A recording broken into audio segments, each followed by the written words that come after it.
On the 571st day of the war in Ukraine, the fighting was concentrated in these areas. Today, the most important news comes from the BAKHMUT front, where after long and fierce battles, the Ukrainian forces managed to liberate the key town of Klishchiivka. In a joint statement, units of the 80th Air Assault Brigade, 5th Assault Brigade and Light Assault Brigade of the Ukrainian Special Police Forces declared the liberation of Klishchiivka by publishing this video from the central part of the town. Shortly after, the Ukrainian Ministry of Foreign Affairs confirmed the news, while the Ukrainian President Zelensky also mentioned the liberation of Klishchiivka in his evening speech, congratulating the Ukrainian forces for their work done in this sector. According to the latest reports from Ukrainian sources, and looking at the geolocated footage that has been posted during the last 24 hours from this area, it seems that the Russian forces made several desperate attempts to regain their positions in Klishchiivka. The Russian army counterattacked from the north and east in a desperate attempt to gain a foothold inside the town.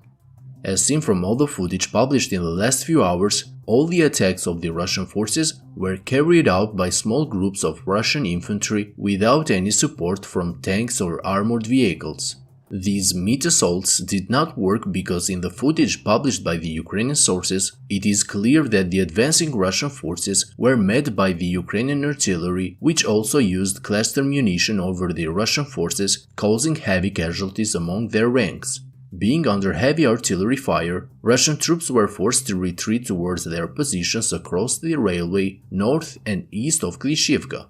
But even during their retreat, the Ukrainian artillery continued to target the Russian troops, causing them even more casualties. The fact that the Russian forces attacked without the support of any armored units confirms the previous reports that Russian forces are now in a critical situation and in need of fresh reinforcements to be able to carry out successful counterattacks or at least stop the Ukrainian advance in this sector. Yesterday, the Ukrainian forces confirmed the liberation of the nearby village of Andriivka, where the Ukrainian forces of the 3rd Assault Brigade announced that during fierce battles in Andriivka and the surrounding areas, the Ukrainian forces managed to annihilate almost the entire 72nd Motorized Brigade of the Russian army. Neutral pro-Russian sources reported that the capture of Andriivka by Ukrainian forces is an insignificant event which does not change anything about the situation on the southern BAKHMUT front. However, the truth is different, since almost immediately after the liberation of this village, it seems that the pressure on the Russian forces has reached a critical point, as the Ukrainian forces now have the opportunity to attack the Russian fortifications built along the railway from two directions. Now that Ukrainian forces broke through the center of the Russian defensive line, they are able to clear them by attacking from the direction of Klishchiivka and Andriivka simultaneously. In addition, now the Ukrainian artillery is much more active in this area, and a part of the Russian forces seem to have already withdrawn across the railway line, taking positions in the nearby forests. This is an understandable and forced move of the Russian forces in order to avoid a possible encirclement by the advancing Ukrainian units coming from Klishchiivka and Andriivka. On the Zaporizhzhia front, battles continue in the Robotyne Verbove sector. During the last 48 hours, Ukrainian forces improved their tactical position in the areas west of Robotyne. Yesterday, Russian sources published footage of their artillery shelling Robotyne and the nearby trenches to the west of the town, confirming the Ukrainian advance in this direction.